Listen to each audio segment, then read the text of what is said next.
Hello, hello, my fellow YouTubers. It's me again, Carlita, your Spice Queen. Yeah, I am here again with another word on the curve. Word is the recap. The recap of the Real Housewives of Potomac. That's right, Ambush in Paradise, Season 7, Episode 9. And I have the details. But before we get started, let's do what we do naturally.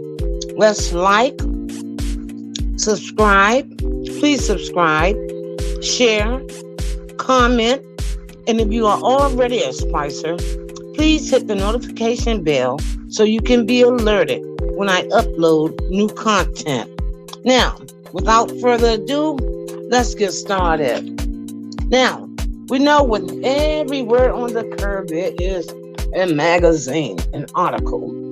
This information is brought to us by Vulture, and is authored by Shamara Abraham. And it reads like this. As I said, the Real Housewives of Potomac recap. Right? Season 7, Episode 9. Starts like this.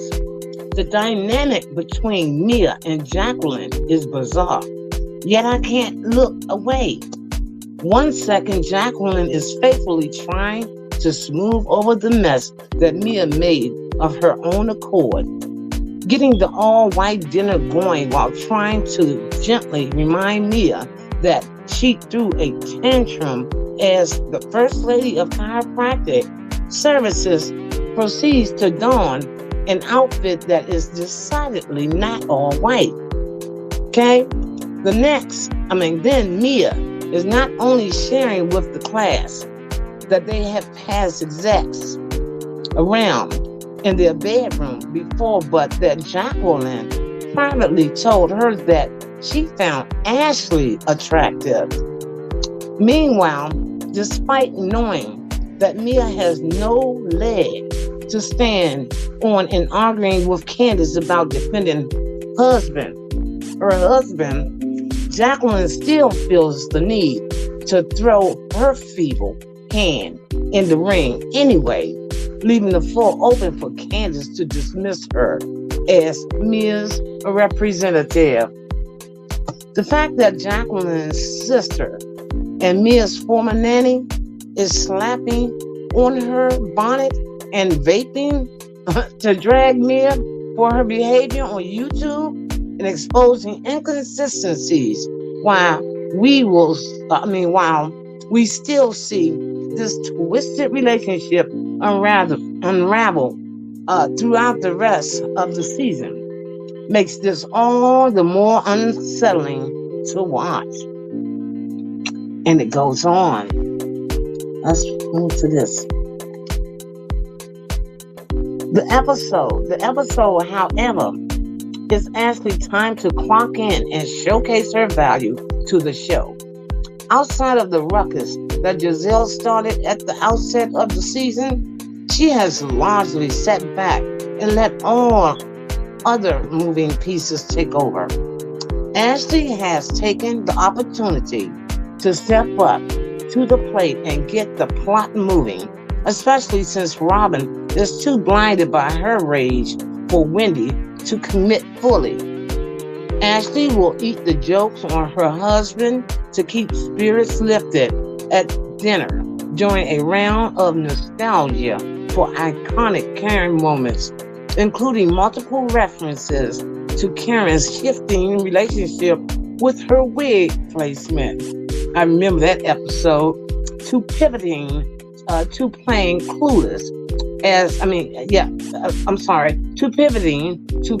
Clueless as to why Chris would express public frustration about Giselle and Ashley allegations. It is no surprise that Candace gave the table the blackest part of her derriere. You know what I mean about that? Her derriere. Let's move on. I'm so excited.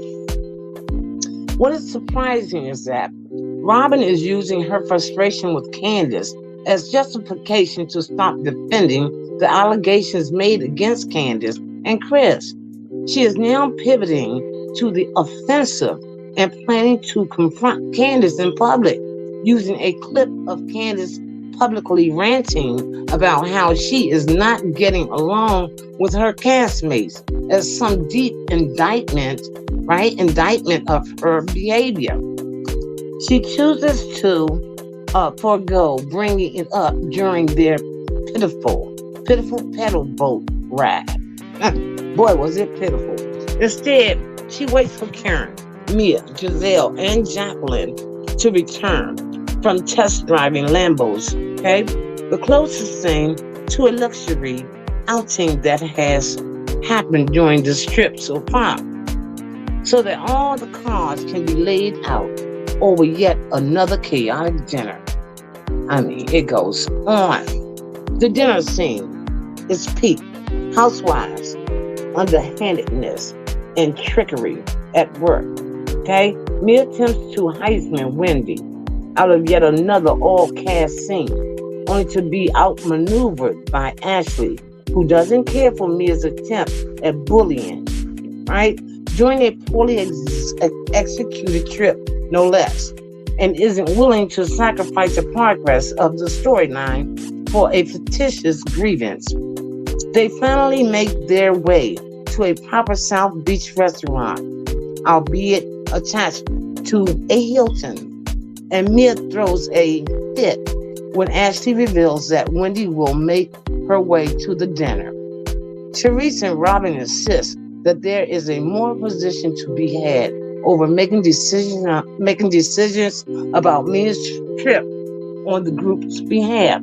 But let's cut, the pretense. Production paid for this trip, okay? And a very few frills have been added by Mia's end. Let's just get that clear. Make that clear, okay? The budget is making that very clear. Robin is carefully ignoring and disengaging from Candace because she is preparing for a later confrontation. Okay? The readjustment of seats has Giselle dangerously teetering at the precipice of the pool. Wendy chooses to come and apologize for her choice of words that escalated matters.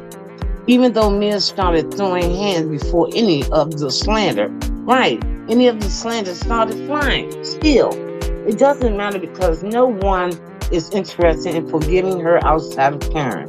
Ashley and Candace, okay?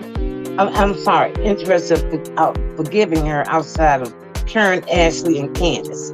Sorry about that. Robin then takes the opportunity to take out her Bluetooth speaker as Karen remarks. Robin's going tech, okay, end quote. To blare out Candace's half drunk, sleepy rant from IG Live, attempting to corner her for her behavior. That's not good. At first, Candace stands 10 toes down in her remarks, saying that she has consistently said how she has felt about everyone over the season, particularly with Ashley and Giselle. This is true. We see a montage of emotional outbursts and insults over the years to that effect, even though she has taken a gentler approach with Giselle before this season. She makes clear that she had thought it was evident that Robin was out of that equation. But Candace should have long known that Dixon would always stand tall with Giselle. However, she misstepped in attempting to make clear that she and Karen were on good terms, clearly forgetting that she had indeed gossiped about Karen's marriage to Ashley on camera. No, you can't trust Ashley. I don't know why she did that. Ashley started grinning like a chest child started grinning like a chest child cat. And in hush tone, lets Karen know that Candace has, in fact, claimed that she was talking to other men. A rumor she likely got from Therese, considering how cozy they are these days. The heartbreak of Karen's face is palpable. I mean, it was. Karen and Candace once did have a close bond in the earlier season that became frayed after the catastrophic of season 5. Catastrophe, of season 5. Candace is in denial that she ever commented on her relationship and continued to deflect back onto Ashley. Meanwhile, Karen fumes at the table about yet another attempt at discussing her marriage, despite her pointed attempts at paying Cherie's dust. Ashley may not have had Karen's best interest in revealing that information during Karen's worst birthday weekend ever. Still, she is not lying, and production kindly provides the footage to show as much. But that doesn't stop Candace from drunkenly calling and crying, to her husband right across the restaurant. A group is giving a proper birthday celebration to their friend, wrapping this birthday, from hell in a chaotic bow.